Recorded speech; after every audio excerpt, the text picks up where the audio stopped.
So there you have it. Thanks for watching my very first solo backpacking trip, and the first of these types of videos. I do hope to film myself more and document this and upload on YouTube for you guys as well. I had really enjoyed doing this, and there's definitely a lot of lessons learned that I do plan on walking away and applying these in the future videos. So about the hike itself, so this was the Jennie Lake Trail. Well, technically speaking, it's Jennie Lake with the Weaver Lake Trail in the Jennie Wilderness in Sequoia National Forest. I actually decided on a whim, to go. Like, I think it's like the day before. I was like, I need to go backpacking, and just decided to go on a whim. And luckily found something that doesn't require any permits from like months beforehand. California gets a little bit crazy. So the hike was actually listed at 16 miles for the entire trail, including Jennie and Weaver Lake. There's two ways you could do it. You could do a whole loop from the fork to Jennie Lake to Weaver Lake back to the fork, or some people do Jennie Lake back to the fork and then Weaver Lake back to the fork. They equal to about the same distance. However, I was actually planning to go to Weaver Lake on the second day, but it had to be cut short. One of the reasons being, I forgot to pack toilet paper. I know, it's just a complete oversight on my end, and definitely that's a big lesson learned. But also at the same time, I've been suffering from some chronic back issues lately. It's been getting like pretty bad as of late, and I really gotta get it checked out. But hopefully, by the time I do plan on doing some multi-day trips here and there. So hopefully it'll get fixed soon so that I'm able to take on these challenges. I'm able to, bring you guys with me to film. And a couple other lessons learned for sure about this trip. Definitely things that could have been avoided. I would say these are a little bit more silly. The first day, I was actually running on, 3 to 4 hours of sleep, which is dumb of me. I just couldn't sleep very well the night before, and then I also started a little bit later than I expected, so I had to kind of rush to Jennie Lake, and that kind of took out the joy of it a little bit. I think from here on out I'll pace myself a little bit better.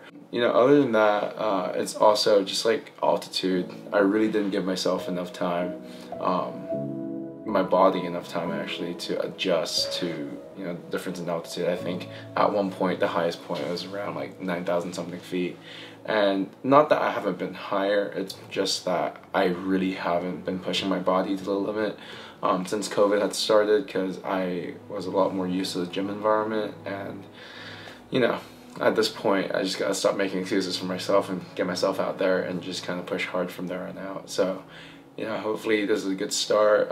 It's also a very good first time for me to understand, what I should have packed, what I shouldn't have packed.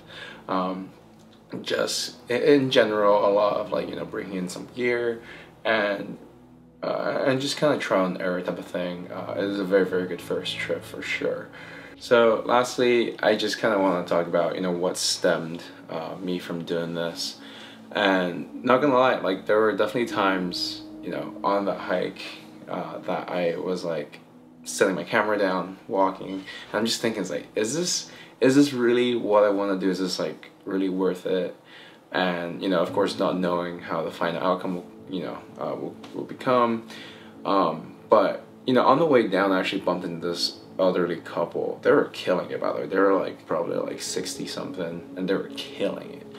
And chatting with them was very insightful. The elderly lady, she actually asked me about a trail that's like a little bit nearby the area.